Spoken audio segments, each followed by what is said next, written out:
안녕하세요. 청소년 큐티 김영숙입니다. 5월 12일 주일 함께 하시는 하나님, 이사야 7장 10절에서 25절 말씀입니다. 그의 이름은 임마누엘. 10절 말씀. 여호와께서 또 아하스에게 말씀하여 이르시되 너는 내 하나님 여호와께 한 징조를 구하되 깊은 데에서든지 높은 데에서든지 구하라 하시니 아하스가 이르되 나는 구하지 아니하겠나이다. 나는 여호와를 시험하지 아니하겠나이다 한지라. 이사야가 이르되 다윗의 집이여 원하건대 들을지어다. 너희가 사람을 괴롭히고서 그것을 작은 일로 여겨 또 나의 하나님을 괴롭히려 하느냐. 그러므로 주께서 친히 징조를 너희에게 주실 것이라.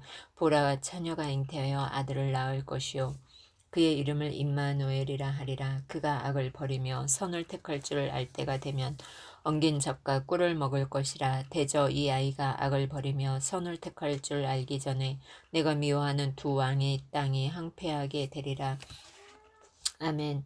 유다의 이 말 벌 17절 말씀입니다.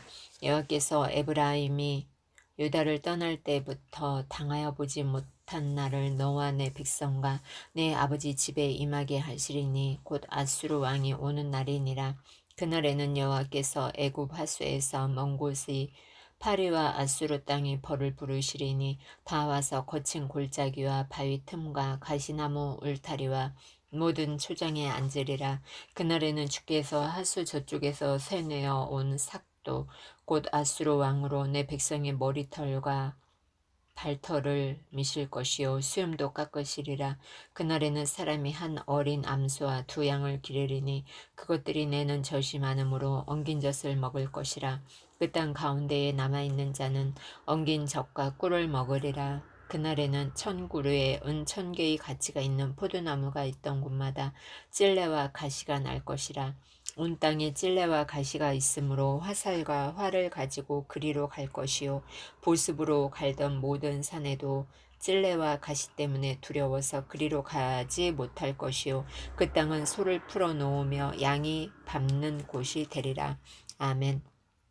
본문 요약입니다. 하나님이 아하스에게 징조를 구하라고 하시지만 그가 듣지 않자 이사야를 보내 말씀하십니다. 처녀가 잉태하여 아들을 낳을 것이며 그 이름은 임마누엘이 될 것입니다. 아수르의 침략으로 두 나라가 항폐하게 되고 유다도 수치를 당하며 찔레와 가시가 날 것입니다. 질문하기, 묵상하기, 적용하기, 기도하기. 말씀 이해하기입니다. 10절에서 16절 말씀. 하나님은 두려움에 휩싸인 아하스 왕에게 징조를 구하라고 하십니다. 하지만 그는 하나님을 시험하지 않겠다는 그럴듯한 핑계를 대며 거부합니다. 하나님보다 아수르를 더 의지한 그의 말은 신앙 고백이 아니라 자신의 불신앙을 정당화하는 발언에 불과합니다. 그럼에도 하나님은 임마누엘이라는 징조를 주십니다. 이는 어떤 상황 속에서도 하나님의 그분의 백성과 함께 하실 것이라는 은혜의 약속입니다. 이 예언은 훗날 메시아이신 예수 그리스도께서 오심으로 궁극적으로 성취됩니다. 지금도 나와 함께 하신다는 주의 약속은 유효합니다. 그 약속을 믿고 구원을 베푸시는 하나님을 의지해야 합니다. 17절에서 25절입니다. 하나님은 그분을 의지하지 않고 불순종한 유다 땅에 애굽과 아수르를 심판의 도구로 불러 모으실 것입니다. 애굽과 아수르 군대가 파리와 벌떼처럼 유다 곳곳을 공격하여 그 땅이 항폐하게 되고 유다 백성은 수치를 당하며 비통함을 겪게 될 것입니다. 내가 하나님보다 더 붙들고 의지하는 것이 결국 나를 향한 심판의 도구가 됩니다. 아하스와 유다 백성은 아수르를 의지하여 잠시 두려움을 잊고 구원을 얻는 것 같았지만 그것은 가짜 구원이며 온갖 수치를 당하는 길입니다. 내 안에 있는 불신을 내쫓고 온전히 하나님만을 의지할 때 임마누엘은 심판이 아닌 구원의 은혜로 임하게 됩니다. 말씀으로 질문하기. 이런저런 핑계로 말씀의 자리를 떠나지는 않나요? 내가 잘나서가 아니라 하나님의 은혜로 구원받은 것임을 고백하나요? 하나님이 나를 징계하시는 도구는 무엇인가요? 하나님보다 친구를 더 의지하고 따르다가 오히려 상처받은 적은 없나요?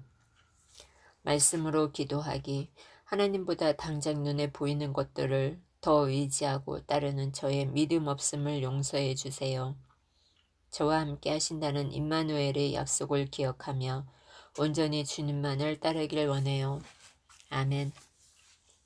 묵상 간증입니다. 빛나는 졸업장. 부모님 이진영. 몇 달 전 큰아들의 고등학교 졸업식이 있었습니다.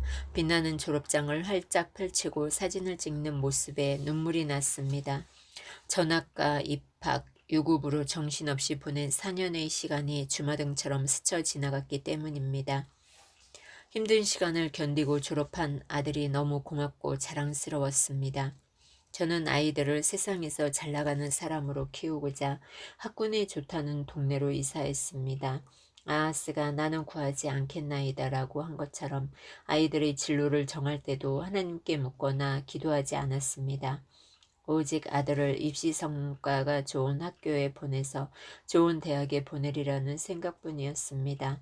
아들의 뜻과 상관없이 온종일 이 학원 저 학원으로 끌고 다니며 모든 숙제를 하도록 강요했고 하나라도 아는 것이 있으면 혼내며 작은 실수도 용납하지 않았습니다.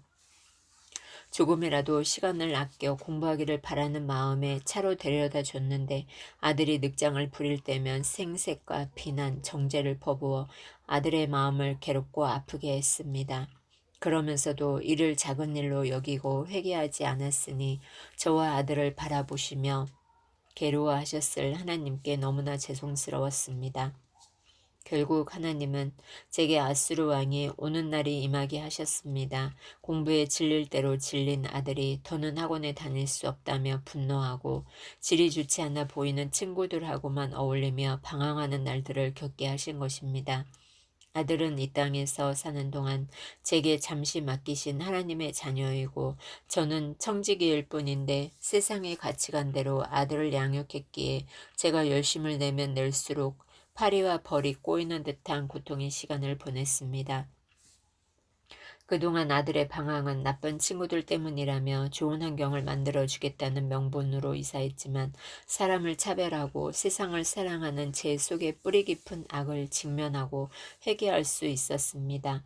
아들의 방황은 형벌이 아니라 죄와 연약함을 고치시고 회복시키시려는 하나님의 축복임을 깨달았기에 아들의 졸업식에 와서 축하해주는 아들 친구들에게도 고마워할 수 있었습니다.